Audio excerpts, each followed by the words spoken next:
Population related issues वगैरह समझे थे हमने सर। इन सोसाइटी का बेसिक से हमारा कॉन्सेप्ट है, बेसिक है या उसका स्ट्रक्चर है, स्ट्रक्चर कर लिया तुमने? नहीं अभी नहीं किया। बेसिक एट्रीब्यूट किया? Yes basic attribute. Basic attribute में क्या क्या है? सर बेसिक एट्रीब्यूट में वो डेफिनेट टेरिटरी है, डेफिनेट टेरिटरी, प्रोजेनी है, कॉमन कल्चर है, कॉमन कल्चर, यस सर, और इंडिपेंडेंस प्रोवाइड, बट ये भी प्रोवाइड नहीं है। डेफिनेट टेरिटरी और प्रोजेनी थोड़ा बताया। अच्छा ये भी हमने डिस्कस नहीं किया। नहीं। चलो देखो इंडियन सोसाइटी में बेसिक एट्रीब्यूट क्या होता है? पहले तो हमने जो डेफिनेशन पढ़ी थी एट्रीब्यूट, सर विशेषताएं है ना? एट्रीब्यूट मतलब विशेषताएं। ये किसी इंडियन सोसाइटी की नहीं, ये सिर्फ सोसाइटी के एट्रीब्यूट्स हैं। ठीक है, इंडियन के बाद में बढ़ते हैं। पहले सोसाइटी हम डिफाइन किसको कर रहे हैं? What is society? उसकी डेफिनेट टेरिटरी होनी चाहिए, जैसे इंडिया, जैसे हिमाचल। हिमाचल का जो कल्चर है, हिमाचल की सोसाइटी, उसकी डेफिनेट टेरिटरी है। ठीक है, प्रोजेनी, इसमें उसका पार्ट कैसे बने? प्रोजेनी होता है कि how do we get accepted to society, हम सोसाइटी का हिस्सा कैसे बने। There are multiple ways. देखो एक होता है बाय बर्थ, माइग्रेशन, और तीसरा होता है अडॉप्शन। ठीक है, जैसे आप हिमाचल की सोसाइटी का हिस्सा हो जस्ट बिकॉज आप यहीं पर जन्मे हो, यहीं पर पैदा हुए हो। मैं भी अभी हिमाचल की सोसाइटी का हिस्सा हूं because I have been migrated. मैं यहाँ से माइग्रेट हुआ ना पंजाब से, मैं वहां की सोसाइटी का हिस्सा हूं, यहाँ की सोसाइटी का हिस्सा हूं। ठीक है, currently I am part of this society because I have been migrated. Progeny का मतलब होता है रिप्रोडक्शन। ठीक है, लिटरली रिप्रोडक्शन। प्रोजेनी मतलब कि जो सोसाइटी का पार्ट बनते हैं बाय बर्थ। क्लियर है ये बात? तीसरा था कॉमन कल्चर। हिमाचल में थोड़ा डाइवर्सिफिकेशन है। बेसिकली सोसाइटी किसको बोलते हैं? जिसका कल्चर कॉमन हो। जैसे हिमाचल लगा, हिमाचल के पंजाब है, पंजाब का ओवरऑल कल्चर, ठीक है, मोर और लेस सेम है। भाषा कहीं अलग अलग हो सकती है, खाना सब जगह भाषा भी सेम ही है, खाना भी सेम ही है, कपड़े भी सेम है। ठीक है, कल्चर मतलब the way we live, the way we eat, सब कुछ सेम है मोर और लेस। इंडिपेंडेंस, ये हमने डिस्कस नहीं किया था, कल कर लेते हैं डिस्कस। इंडिपेंडेंस मींस पंजाब की सोसाइटी किसी और एक्सटर्नल सोसाइटी से इन्फ्लुएंस तो नहीं हो रही। जैसे पंजाब के कल्चर में अब हम पहाड़ी डिशेस तो नहीं बना रहे, कुजीन में उत्थे वही मक्की की रोटी साग चलता रहे, so it is going on. Himachal में जो सदियों से सालों से बन रहा है वही बन रहा है आज भी। ये तो नहीं यहाँ का सरसों का साग बनने लगा स्पेसिफिकली, मतलब पंजाब के कल्चर से इन्फ्लुएंस होगी क्या? अब हम यहाँ पर डोसा खाने लग जाए, सारी लोकल पॉपुलेशन तमिलनाडु के कल्चर से इन्फ्लुएंस होकर। This is called independence. So based on these attribute can we consider Indian society is actually a society? Yes or no? सिर्फ इतना सवाल आएगा। No, we can't. Why? यहाँ पर जो कल्चर है, कल्चर हमारा कल्चर डाइवर्सिफिकेशन है, ठीक है सर। और जैसे एक्चुअली इंडिया एक सिंगल कल्चर है नहीं, मल्टी कल्चर है सर। तो मेन वही इसको ये करता है, डेफिनेट टेरिटरी तो है इंडिया की। आपने भी टर्म बोली मल्टी कल्चर। यस सर, ठीक है। एक होता है culture pluralism,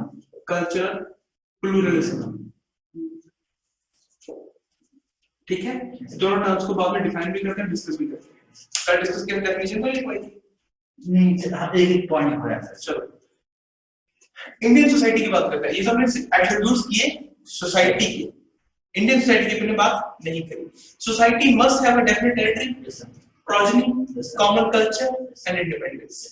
Indian society is not a society. How we are achieving this statement, how we are coming to this point? We have a definite territory. Progeny तो है ही है, but we don't have a common culture. Common culture कैसे नहीं है हमारा? पंजाब का culture अलग है, गुजरात का कल्चर अलग है, राजस्थान का अलग है, असमीज का अलग है, तमिल का अलग है, तमिलनाडु का। So we all have different cultures. Different cultures कैसे? पहनावा अलग है, भाषा अलग है, कुजीन अलग है, बोलने का हर चीज का तरीका अलग है। ठीक है, क्लियर है ये बात? पंजाब के लोग तीखा खाते हैं, यहाँ के लोग फीका खाते हैं, यहाँ के लोग थोड़े शांत हैं, पंजाब के लोग थोड़े लड़ाके हैं। ठीक है, they are prone to fight. मैं पंजाब से बिलोंग करता हूं, इंडो, ठीक है। सो इंडिया में कॉमन कल्चर नहीं है, that is why we can't consider whole India as a single society, ठीक है। होल इंडिया को, इंडिया नहीं पूरे भारत को हम एक सोसाइटी के रूप में नहीं लिख सकते। इट इज अ, देखो ये बात दिखाई थी ना, Indian society is a amalgamation, जैसे बाकी तो ये कर सच, Indian society is a amalgamation, amalgamation मतलब मिक्सचर ऑफ मल्टीपल सोसाइटीज, ठीक है। Indian society is amalgamation of multiple societies, clear होगी बात। इसके बाद हमने बात करी थी, एक होता है स्टेट नेशन, एक होता है nation state, nation state. This is a very important concept to understand. Now understand. I also add करने की बोली सर्च किया मैं, हो गई ऐड हो गई उसका, ठीक है। चलो अब देखो, ये सारा क्लियर हो गया। yes Why Indian society is not a society? It is more or less amalgamation of multiple societies, ठीक है। Now we come to a concept state nation and nation state। देखो स्टेट का मतलब क्या होता है, स्टेट के सिंपल एट्रीब्यूट्स होते हैं। स्टेट चार चीजों से बनता है, क्या? टेरिटरी, पॉपुलेशन और डेमोक्रेसी, गवर्नमेंट। डेमोक्रेसी नहीं, गवर्नमेंट, और अगर कहीं पर गवर्नमेंट होगा तो क्या आप उसे स्टेट नहीं बोलेंगे? और सोवरेनिटी, सोवरेनिटी, सोवरेनिटी किसकी? सोवरेनिटी ऑफ गवर्नमेंट, ठीक है। यस सर, एक होती है territory, population, yes sir, government, yes sir, और सोवरेनिटी, सोवरेनिटी या सोवरेन गवर्नमेंट। गवर्नमेंट आपकी सोवरेन होनी चाहिए, कैसे? ये नहीं होना चाहिए कि आपकी गवर्नमेंट किसी के साथ इन्फ्लुएंस है, किसी के अंडर है, ठीक है। फिर उसे स्टेट नहीं बोलेंगे, उसे बोलेंगे उपनिवेश, क्या जैसे इंडिया था, ठीक है, या डोमिनियन। सही बात, कनाडा क्या सर? हाँ कनाडा में डोमिनियन है, ठीक है, वो बात कर रहा हूं, क्लियर हो गया। इसको बोलते हैं स्टेट। अब नेशन क्या है? more or less they are same words, ठीक है, but state is a objective word, nation is a subjective concept। state का मतलब सिर्फ इतना है जहां रहने के लिए जमीन है, रहने के लिए लोग हैं, कंट्रोल करने के लिए गवर्नमेंट, और गवर्नमेंट अपने आप में आजाद है, देश आजाद है, उसको बोलते हैं स्टेट। नेशन होता है देश, देश मतलब जिसमें देशभक्ति हो, देश भावना हो, a uniform, sorry, a feeling of singleness, a feeling of oneness, जिसमें लोग माने कि भाई हम भारतीय हैं। तो क्या हम नहीं मानते कि हम भारतीय हैं? मानते हैं, हम भारतीय हैं, पर हम भारतीय होने के साथ साथ हिमाचली भी हैं, है ना? ट्रू और नॉट? This is true. देखो स्टेट नेशन ऐसा कॉन्सेप्ट है जिसमें पहले राज्य आता है और वो मल्टीपल नेशंस में बंटा हुआ है। कैसे? हमारे यहाँ लोग भारतीय हैं, पर भारतीय होने से पहले वो गुजराती हैं, पंजाबी हैं, हिमाचली है, तमिली है, असमी है, ऐसे, ठीक है। This is objective, this is subjective, but the concept is opposite in nation state. Nation state एक ऐसी कंट्री है जिसमें वो जापानीज बाद में है, मतलब पहले में बिलोंगिंगनेस की एक फीलिंग है, ठीक है, जिनमें एक सिंगल कल्चर है, सिंगल कॉमन कल्चर। अभी भी हमारे भारत देश में क्या होता है, दुर्भाग्य है कि हम भारतीय होने से पहले अपने रीजन को प्रेफरेंस देते हैं। हमारी एलिजेंस, हमारी बिलोंगिंगनेस ज्यादा किसकी तरफ है? To our community, to our religion, to our region. होता है ऐसा, ठीक है। कोई गुजरात को दिल्ली में गए हो, आपको हिमाचली को बुरा लग जाए, आप लड़ने पर काबू हो जाओगे, पंजाबी तो लड़की ही पड़ेगा, ठीक है, लड़ाई होंगे ना ज्यादा। बट नेशन में ऐसा नहीं है। वहां पर जैसे जापान, वहां पर सभी जापानी ही है, ये नहीं है कि कोई टोक्यो से अलग है, कोई योकोहामा से है, कोई अलग है, ठीक है। उनमें वो बिलोंगिंगनेस एक सिंगल जापान कंट्री को है। हमारे यहाँ अलग अलग स्टेट्स को भी है, अलग अलग रिलीजन को भी है, अलग अलग कम्युनिटी को भी है। क्लियर हुई बात? ठीक है, ये है स्टेट नेशन और नेशन स्टेट का कॉन्सेप्ट। अब आते हैं आपके जो दो वर्ड्स हमने डिस्कस किए, multi culture and cultural pluralism. So India is a multicultural country or cultural pluralist country? Multiculture क्या होता है, दोनों को डिफाइन करो। मल्टीकल्चर क्या होता है? तो मल्टीकल्चर जहाँ पर सभी कल्चर मिलकर पीसफुली रह रहे हैं, जिनका से दूसरे दूसरे कल्चर से कोई वो नहीं होता, जैसे कुछ अगर वहाँ वो इफेक्ट नहीं करता उनको, वो अपने में खुश है, सभी अपने में खुश है, तो वहाँ पर डिसाइड पर लड़ाई नहीं कर सकते। देखो कैसे multicultural is a culture, it refers to a location, a country where multiple cultures can coexist in cohesion. Cohesion मतलब एक दूसरे के साथ प्यारफुल peaceful coexistence है। Write down. It refers to a peaceful coexistence. It refers to a peaceful coexistence of multiple cultures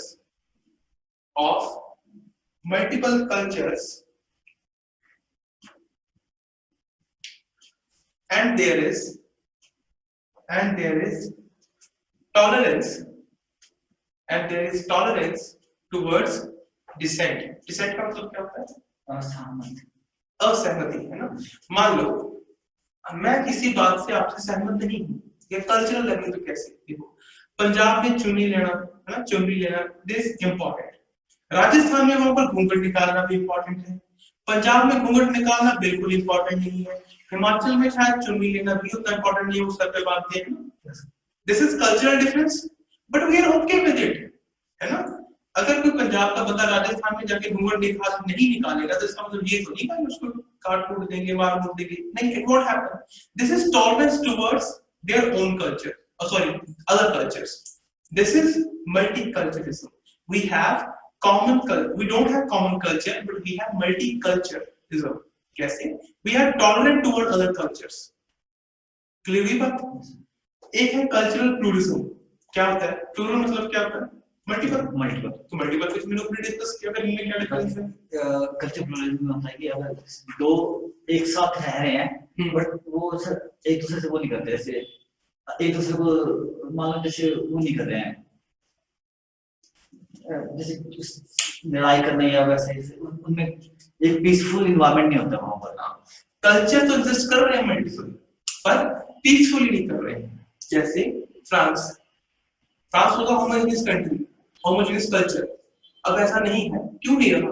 migration थी, Arab country से migration थी, India से लोग माइग्रेट कर गए हैं, multiple Muslims are living there, multiple Hindus are living there, but now what had happened, वहां पर कई तरह का कल्चरल प्लूरलिज्म है।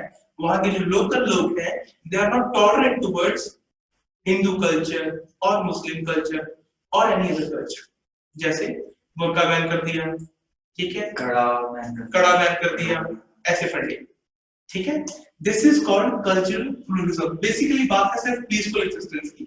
मल्टीकल्चरलिज्म में there is peaceful existence of multiple cultures, cultural pluralism में देयर इज नॉट पीसफुल, ठीक है, दे आर इनटॉलरेंट। क्लियर हुई बात? चलो आगे लिखो। एक हमने कल किया पैट्रियोटिज्म एंड नेशनलिज्म किया था, चलो वो डिस्कस नहीं करेंगे, वो कभी फिर जज्बाती हुए तो कर लेंगे, ठीक है। चलो अब आगे लिखो। थर्ड पॉइंट क्या लिखा है परसों? डायमेंशंस लिखवाए थे सर। बेसिक एक्टिविटी का था स्ट्रक्चर दो पार्ट में डिवाइड किया था, इश्यूज और कल्चर। अच्छा चलो, स्ट्रक्चर को मैंने दो पार्ट में डिवाइड किया था। क्या था? स्ट्रक्चर का था इनिशिएशन और कल्चर कल्चर को सिर्फ इतना कहता हूं, वे ऑफ लाइफ, ज्यादा उलझते नहीं इसमें, ठीक है। वे ऑफ लाइफ में सब कुछ ही आ गया आपका, your eating habits, your dresses, ठीक है, सब कुछ क्लियर है बात? आपकी भाषा भी, लैंग्वेज में। चलो इंस्टीट्यूशन क्या होता है? इंस्टीट्यूशन में जैसे सर मैरिज, फैमिली, ये इंस्टीट्यूशन का पार्ट है। फैमिली और मैरिज और स्टेट्स का चलो दो ही डिस्कस कर लेते हैं। पहले इंस्टीट्यूशन को डिफाइन करते हैं, कल्चर को बाद में करते हैं, पहले इंस्टीट्यूशन की बात करते हैं। डेफिनेशन लिखो इंस्टीट्यूशन की। Any organisation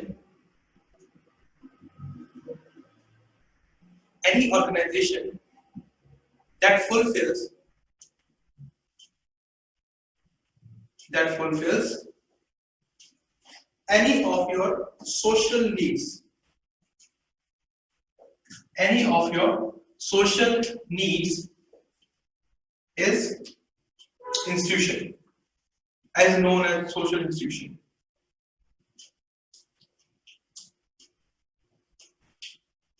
Is known as social institution. कोई डाउट? अब इसको ना एक डायग्रामेटिक वे में समझने की कोशिश करते हैं, बड़ी इंपॉर्टेंट डायग्राम है, समझने की कोशिश करना, ठीक है? अब डायग्राम की तरफ देखो, ड्रॉ बाद में करेंगे, सिर्फ समझ लो। इंस्टीट्यूशन के आगे ग्रुप्स होते हैं, कैसे? इंस्टीट्यूशन हमने डिफाइन कर लिया, फैमिली इज इंस्टीट्यूशन। फैमिली की क्या डेफिनेशन होती है? माता पिता बच्चे या उनके माता पिता, ग्रैंडफादर्स, ग्रेट ग्रैंडफादर्स, ठीक है। But whatever I am defining about family, would your family be an exact replica of that definition? No, it is not possible, ठीक है। सो इंस्टीट्यूशन क्या है? फैमिली, उसके आगे योर फैमिली, जैसे ग्रुप्स, मतलब अलग अलग ग्रुप्स। ग्रुप्स में इंडिविजुअल्स होंगे, इंडिविजुअल्स, आपके माता, आपके पिता, आप खुद, आपकी वाइफ, बच्चे, सब कुछ। स्टेटस होगा, हर इंडिविजुअल का एक स्टेटस होता है एक इंस्टीट्यूशन में। उस स्टेटस के ऊपर बेस्ड आप अपना रोल प्ले करते हो। अब देखो, इंस्टीट्यूशन क्या है? फैमिली में, उसमें ग्रुप्स होंगे, ग्रुप्स में स्टेटस होंगे। स्टेटस अच्छा भी हो सकता है, बुरा भी हो सकता है, ऊपर भी हो सकता है, नीचे भी हो सकता है, दाएं बाएं नहीं जाएंगे। Status can be of two types. एक होता है एस्क्रिप्टिव। एस्क्रिप्टिव स्टेटस क्या मतलब होता है? तुम सुना ही होगा। एस्क्रिप्टिव स्टेटस का मतलब है which is by birth या without doing any labor, any achievement। दूसरा होता है achieve। देखो, एस्क्रिप्टिव का मतलब है simply you are male, you born in a patriarchal family। उसमें आपका कोई योगदान है? आपका तो नहीं है, माता पिता का है। आपका कोई योगदान नहीं है, ठीक है, पर आपके पास एक हायर स्टेटस है। A woman is born in a patriarchal family, a quite orthodox conservative family। उसका स्टेटस बाय डिफॉल्ट लोअर हो जाएगा थोड़ा as compare to her brother. उसमें उसका कुछ गलती है? नहीं है। उसमें उसके भाई का कोई योगदान है? नहीं है। वो उसके भाई का अपर स्टेटस बाय डिफॉल्ट है। This is ascriptive. You are born into upper caste, you are born as Brahmin, वो अपने आप में क्या है? एस्क्रिप्टिव है। दूसरा क्या है? अचीव्ड। अचीव्ड का मतलब क्या हुआ? सिंपल हिंदी का, सॉरी अंग्रेजी का शब्द है। अचीव्ड मतलब जो आपने खुद से अचीव किया है। कैसे? एजुकेशन के ऊपर, पैसे की पावर से, ठीक है, पॉलिटिकल पावर से, किसी भी तरह। मैं यहाँ खड़ा होकर पढ़ा रहा हूँ, ठीक है, ये मैंने अपनी एजुकेशन के दम पर पढ़ा रहा हूँ। बॉस इंस्टीट्यूशन चला रहे हैं, पैसे के दम पर चला रहे हैं, ये अचीव्ड है, बाय बर्थ तो नहीं है, ठीक है। मैंने खुद मेहनत की, खुद पढ़ा रहा हूँ। ये जो स्टेटस मैं एज अ टीचर यहाँ पर एक्सर्ट कर रहा हूँ, वो मेरा अचीव्ड स्टेटस है इस इंस्टीट्यूशन में, ठीक है। Based on the status roles will be played. आप टीचर का रोल प्ले कर रहे हैं, है ना। स्टेटस अगर सिंपली हम ये बोलेंगे कि जैसे कोई ये है, कोई शॉपकीपर है, ठीक है, जैसे तो जो बेटा होगा वो ऑटोमेटिकली शॉपकीपर बन जाएगा। उसको कुछ भी, जैसे उसके लिए कुछ नहीं एफर्ट नहीं, हाँ, उसको कोई एफर्ट नहीं करना पड़ा। ये उससे थोड़ा अलग हो गया। बात कर रहे हैं इंस्टीट्यूशन की, कमर्शियल बात नहीं कर रहे हैं, वो ऑक्यूपेशन है। हम इंस्टीट्यूशन की बात कर रहे हैं, ठीक है, वो तो बिजनेस है ना, उससे थोड़ा अलग है। हाँ, दृष्टिकोण समझ रहे हो, मैं बात समझ गया आपकी, बट हम बात कर रहे हैं इंस्टीट्यूशन की। जैसे मैरिज, मैरिज में क्या होगा? ग्रुप्स, अलग अलग तरह के लोग, ठीक है। स्टेटस, तो ये जो बंदे हैं, मेल फीमेल, पति पत्नी। पति का स्टेटस अगर पैट्रियार्कल सोसाइटी का हिस्सा है, बाय डिफॉल्ट ऊपर होगा, उसमें उसका कोई योगदान नहीं। वो पैट्रियार्कल सोसाइटी का हिस्सा है, इसीलिए उसका जो मतलब स्टेटस ऊंचा है। Based on his status he will perform his rules, and based on the status of women she will perform the role. ठीक है, क्लियर होगी बात? ये डायग्रामेटिक रिप्रेजेंटेशन ड्रॉ कर लो।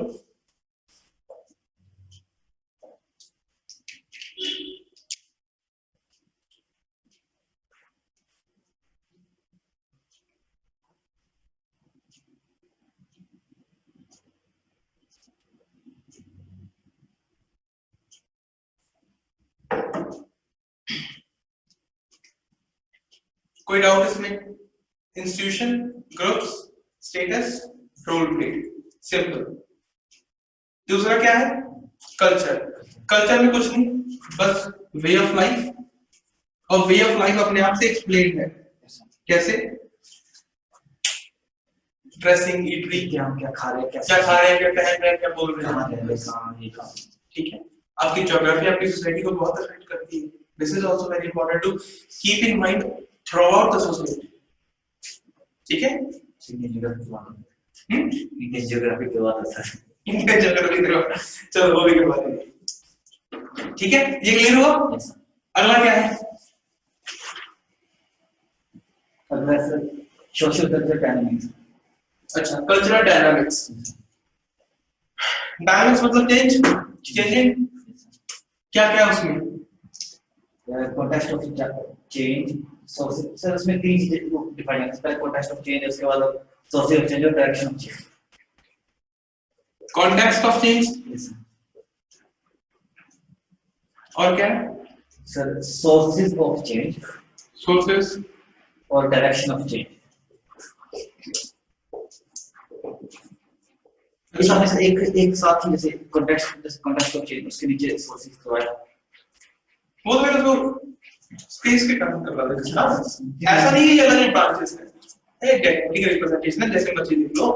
द थिंग इज पहले कॉन्टेक्स्ट समझेंगे, उस कॉन्टेक्स्ट के सोर्सेज क्या है, फिर डायरेक्शन क्या है, ठीक है। चलो कॉन्टेक्स्ट, अभी हमने क्या पढ़ा? स्ट्रक्चर पढ़ी।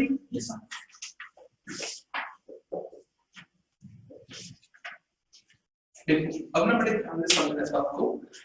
स्ट्रक्चर जैसे हम इकोनॉमी में करते हैं, नीतीश को याद भी होगा, मैक्रो, माइक्रो और मेसो बीच में नहीं सुन करेंगे, ठीक है। एक होती है मैक्रो स्ट्रक्चर, एक होती है माइक्रो। अब इसको सिर्फ समझते हैं, लिखते बाद में देखो। अब बात कर रहे हैं कॉन्टेक्स्ट। कोई भी सोशल चेंज आ रहा है, वो किस कॉन्टेक्स्ट में आ रहा है, किस लेवल पर आ रहा है। Any change that is coming in pan India level, पूरे भारत में चेंज आ रहा है। पूरे भारत में पहले कॉमन क्या है? आपका मॉडर्न एजुकेशन सिस्टम। देखो कल्चर बहुत अलग चीज होती है। मॉडर्न एजुकेशन सिस्टम तो थ्रू आउट इंडिया सेम ही है, सीबीएसई तो सारी जगह सेम पढ़ा रहा है, वही एनसीईआरटी की बुक है, ठीक है। आपका ब्यूरोक्रेसी सब कुछ सेम है। अगर कोई चेंज इस तरह के इंस्टीट्यूशन में आ रहा है, ब्यूरोक्रेसी से इंस्टीट्यूशन, ब्यूरोक्रेसी में कोई चेंज आ रहा है, उसको हम बोलेंगे मैक्रो चेंज। उसमें कोई एडिशन हुई है, उसमें कोई अमेंडमेंट हुई है, कुछ भी हुआ है, उसको मैक्रो बोलेंगे, मैक्रो इंस्टीट्यूशन बोलेंगे, ठीक है। दिस इज पढ़ रहे हैं कॉन्टेक्स्ट के अंदर, कॉन्टेक्स्ट के अंदर स्ट्रक्चर, मैक्रो चेंज मतलब पैन इंडिया लेवल पे। और ये जरूरी नहीं है सिर्फ ब्यूरोक्रेसी की बात करो, किसी और तरह की। जैसे कि बुक चेंज है तो ऑल ओवर इंडिया वो चेंज हो गई। अब इसको सोशल लेवल पर लेके जाओ। जैसे एक कॉन्सेप्ट है वेस्टर्नाइजेशन, जैसे सती प्रथा जैसे शादी में बंद हो गई। सती प्रथा थी, पर वो पहले ऐसा नहीं था, पैन इंडिया थी। वो कॉन्सेप्ट जब था, एग्जिस्टेंस में तब भी था, तभी वो पैन इंडिया फिनोमेना नहीं था, है ना। तब वो नॉर्थ ईस्ट में नहीं हो रहा था। Yes sir, this is what I am getting कि phenomena of the pan India. Pan India मतलब नॉर्थ लेके साउथ को तभी ठीक है, ऐसा नहीं कि अब हर एक स्टेट में होना चाहिए, जो पूरे ऑल ओवर हो रहा है। और वेस्टर्नाइजेशन पैन इंडिया है। Yes sir. So this is a macro phenomena, macro structural contextual change, ठीक है। क्लियर हुई बात? वेस्टर्नाइजेशन तो पैन इंडिया ही है, नॉर्थ ईस्ट के भी हो रहे हैं, साउथ के भी हो रहे हैं, नॉर्थ ईस्ट के भी, सॉरी तमिल साउथ के भी हो रहे हैं, गुजरात के भी हो रहे हैं, असम में भी हो रहे हैं, है ना। कोई डाउट इसमें? अब आते हैं माइक्रो लेवल पे। माइक्रो मतलब छोटे लेवल पे। माइक्रो लेवल क्या होता है आपका? फैमिली, विलेज, वो भी छोटा ही होता है, कास्ट, ठीक है। फिर अब कोई चेंज आपकी फैमिली लेवल पे आ रहा है, जैसे ये नहीं कि सिर्फ आपकी फैमिली में, हर फैमिली में individually families are more okay with love marriage as compared to last 20 years, ठीक है। ये माइक्रो लेवल का चेंज है। ऐसा तो नहीं कि सारा इंडिया एकदम से लव मैरिज के लिए ओके हो गया।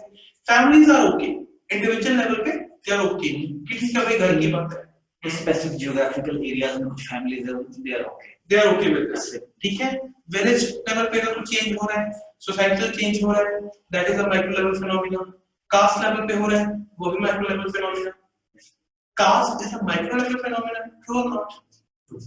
How explain? कास्ट सर बहुत ही किसी मान कोई अगर जैसे कोई एक स्पेसिफिक कास्ट है, वो कुछ एक स्पेसिफिक रीजन में ही, हाँ वो स्पेसिफिक रीजन में ही रहती है, ठीक है। जैसे ना एक राय सिख एक कम्युनिटी है, ठीक है, वो पंजाब के बॉर्डर एरिया में रहती है, पाकिस्तान साइड, वो पैन इंडिया नहीं है। Varna system is a pan India phenomena, macro structure. Caste is a micro structure, ठीक है। कोई और कास्ट लगा लो, अगर ब्राह्मण भी है, ब्राह्मण में कितनी कास्ट होती है? हाँ सब डिविजन्स है, हाँ त्रिवेदी जो भी है। इसके ऊपर अलग से ग्रंथ लिखा जा सकता है, हमें कास्ट सर्वे मैंने उसका बताया था 1208 कास्ट्स हैं जो सिर्फ एससी कैटेगरी में, according to ministry of welfare, according to ministry of social welfare, ठीक है। क्लियर हुआ ये बात? अब आते हैं सोर्सेज ऑफ चेंज। अच्छा लिख लो।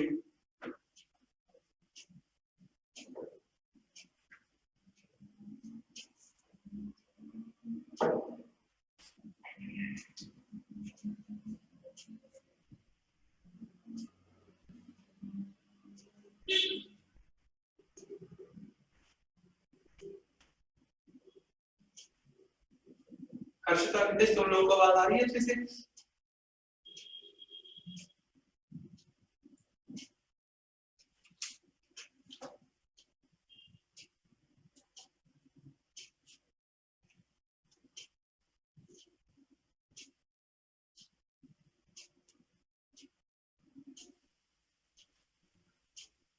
हर्षिता आवाज आ रही है आप लोगों को?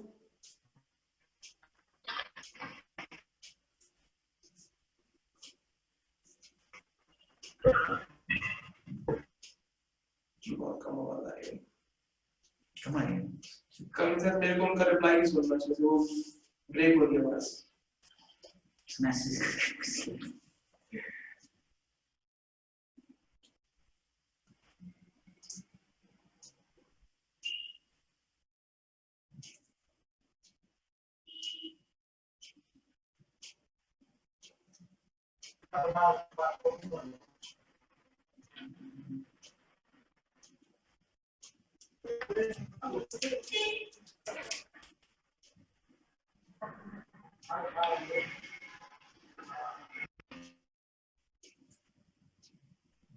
चलो कोई ये लिख दिया तुमने? चलो अब आते हैं सोर्सेज ऑफ चेंज पे। सोर्सेज क्या होते हैं उन्हीं आपके हिसाब से, मतलब सोर्सेज ऑफ चेंज क्या हो सकते हैं? सोर्सेज में किन कारणवश चेंजेस हो रहे हैं? हाँ क्या क्या मेन वो फैक्टर्स हैं जो इफेक्ट कर रहे हैं? कि जैसे सोसाइटी में पेट्रियार्कल सोसाइटी थी, बाद में उसको जब वुमेन वो कर दी, वो चीज एकदम जैसे जब पहले मैन हेड था, तो फिर बाद में जब वुमेन हेड हो गई, वो एकदम जो भी सब एक चेंज है, कंप्लीट चेंज। अब सब जगह वुमेन हेड है? नहीं मतलब मैं वैसे एग्जांपल लेता हूं, वुमेन हेड हो गई तो वो भी एक चेंज है। वो चेंज है, उसका सोर्स क्या है? तो सोर्स की बात करूं तो कॉन्टेक्स्ट ऑफ चेंज है, ठीक है, माइक्रो लेवल पे स्ट्रक्चरल चेंज है। अगर वुमेन हेड है which is not true I guess. मैं सोर्सेस की बात कर रहा हूं। अगर सोसाइटी में चेंजेस आते हैं और सोर्स एजुकेशन, हाँ एजुकेशन ट्रू। देखो मैं दो वर्ड लिखे हैं, एक्सोजेनियस, एंडोजेनियस। क्या मतलब होता है इनका? ये तो बड़े साइंटिफिक सिंपल से टर्म है, बेटा करिए। एंडो मतलब एक्सो मतलब एक से इनसाइड होता है, एक आउटसाइड होता है। एंडो सिंपली एंडो मतलब इनसाइड द सिस्टम, है ना? जैसे एंडोजेनिक रिएक्शंस होती है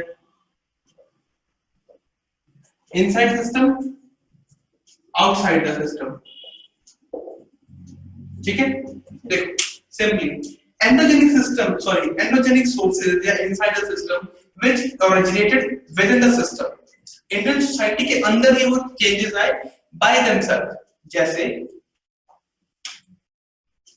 बुद्धिज्म,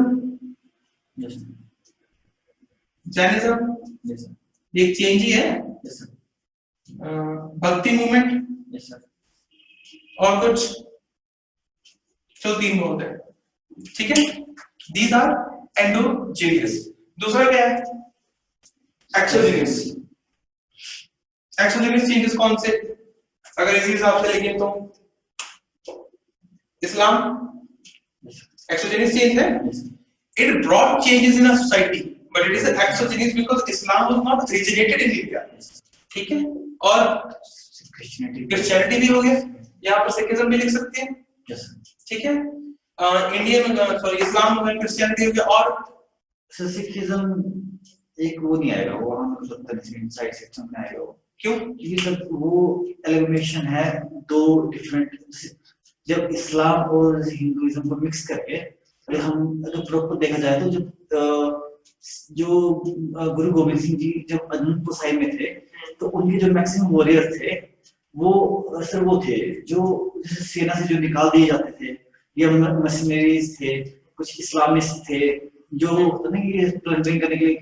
जो मतलब what I am trying to say actually कि ये जो चेंज आया, ठीक है, एकदम से चेंज आया सोसाइटी में, सिखिज्म में चेंज तो आया ना, सोसाइटल चेंज तो है ये. वो ऐसा तो नहीं हुआ कि कहीं बाहर से आके लोग रहे और उन्होंने सोसाइटी को चेंज करने की कोशिश की है, धीरे धीरे चेंज हो गई. जो उस टाइम की सोसाइटी थी, अब इंडिया को ऐसा सिर्फ हिंदू सोसाइटी ना मान के चलोगे, हिंदू सोसाइटी, हिंदू रिलीजन है, सोसाइटी नहीं है ना.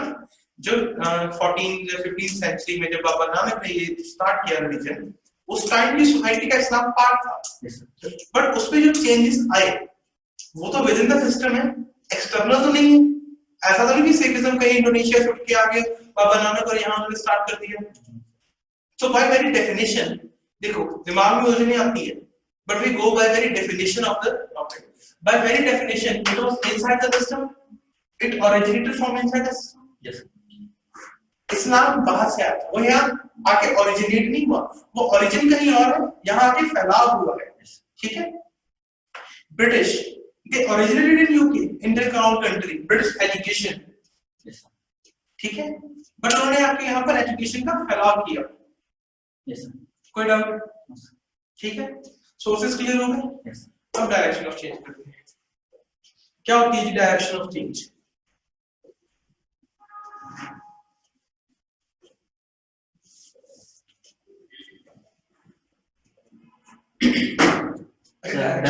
सोसाइटी किस तरफ जा रही है? एक पॉजिटिव रिएक्शन है. पॉजिटिव या नेगेटिव कैसे? This is western society, this is Indian society. Do you think Indian society has linearly modernised या वेस्टर्नाइज्ड? यस. लीनियरली, लीनियर मतलब विदाउट एनी डिस्टर्बेंस, बड़े पोलाइटली, बड़े सॉफ्टली, ऐसा हुआ? नहीं सर. है नहीं. अभी आपने कहा हाँ, अभी आपने नहीं हुआ है सर. ऐसा नहीं हुआ है. क्यों नहीं हुआ है? देखो मैंने उस दिन कराया था ना आपका ग्लोबलाइजेशन के अंदर. ठीक है, क्या कराया था? होमोजेनाइजेशन, अर्बनाइजेशन और रिवाइवल ऑफ लोकल कल्चर. देखो ये थोड़ा देर बाद समझाता हूँ. पेरिफेरल, पेरिफेरल क्या होता है? पेरिफेरल मतलब वर्ड मीनिंग इसका सतही रूप पर. ठीक है, on the very surface, ground level, surface ground level पे नहीं, on the very surface level change, peripheral change. ठीक है, अब देखो Indian society is moving towards modernization और westernization. अभी तो उनको सेम चलते हैं, बाद में इसको डिफरेंशिएट भी करेंगे. ठीक है, अभी अंडरस्टैंडिंग के लिए सेम नहीं चलते हैं. They are moving towards each other. Sorry, this is moving towards this way. But इसमें क्या होता है? आप थोड़ा सा मॉडर्न होते हैं, फिर रिवाइवल ऑफ लोकल कल्चर हो जाता है. ठीक है, आप सोसाइटी में थोड़ा सा चेंज लेके आते हो, उसमें से फिर भी चाहे बड़े बुजुर्गों के कारण किसी कारण में रिवाइवल ऑफ लोकल कल्चर हो जाता है. कैसे? आप थोड़े पैट्रियार्कल सोसाइटी से डिफरेंट हुए, थोड़ी पैट्रियार्की छोड़ी, स्टिल अभी भी स्पाउस सिलेक्शन में major role is played by family. थोड़ा सा रिवाइवल ऑफ लोकल कल्चर हो जाता है. आपने कास्ट सिस्टम को रिलीजन से हटाया, वो आपकी पॉलिटिक्स में बैठा है. ट्रू और नॉट? ठीक है, चलो अब थोड़ा देखो.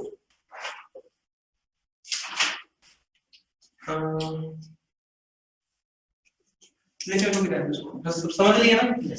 अब एक डायग्राम में समझो. कल्चर लैग क्या होता है? देखो अब जो ये होता क्यों है ये समझने की कोशिश करना. Modern society, Indian society, this is going this way. ठीक है, पैट्रियार्की से बाहर निकली, पैट्रियार्की है थोड़ा सा बाहर निकले, फिर से चले जाते हैं. ये क्यों हो रहा है और इसका रिजल्ट क्या है? ठीक है, अब देखिए समझने की कोशिश करना. This is core, this is peripheral, ठीक है। अब देखो चेंजेस जो हम एक्सेप्ट करते हैं वो पेरिफेरल लेवल पे चेंज एक्सेप्ट करते हैं। कैसे? Women is allowed to work outside, earlier it was not, now it is. Service sector में काम करने, कहीं पर टेलीमार्केटिंग में काम करने, कुछ भी, this is a peripheral change, ठीक है। But still she is not allowed to work, मतलब she is not allowed to use the money as herself, मतलब अपने लिए पैसा फैसले की उसको बताती है, not the head of the house, she is not the head of the house, ठीक है। चाहे पूरे परिवार के लिए कमा हुई रही हो, पति उसका घर पे बैठा है, यानी इसका एक सिंपल एग्जांपल है ना, चाहे वो पूरी कंपनी की बॉस क्यों ना हो, पर घर पे उसका हस्बैंड ही उसका बॉस होगा। हाँ, ठीक है। कोर वैल्यूज हमारी वही है, women is allowed to work in labour force, but labour force में फिर पैट्रियार्की है। हम पेरिफेरल लेवल पे चेंज को एक्सेप्ट कर रहे हैं कि वुमेन को वर्क करने तो दिया, पर जहां वो वर्क भी कर रही है वहां पर टॉप पोजीशंस पर मेल ही है, फिर पैट्रियार्की है, ठीक है। कोर लेवल पर हम चेंज एक्सेप्ट नहीं कर रहे हैं, ठीक है। और इस चेंज को, मतलब इस जो सिस्टम है, जो ये एरर है, इसको बोलते हैं कल्चरल लैग।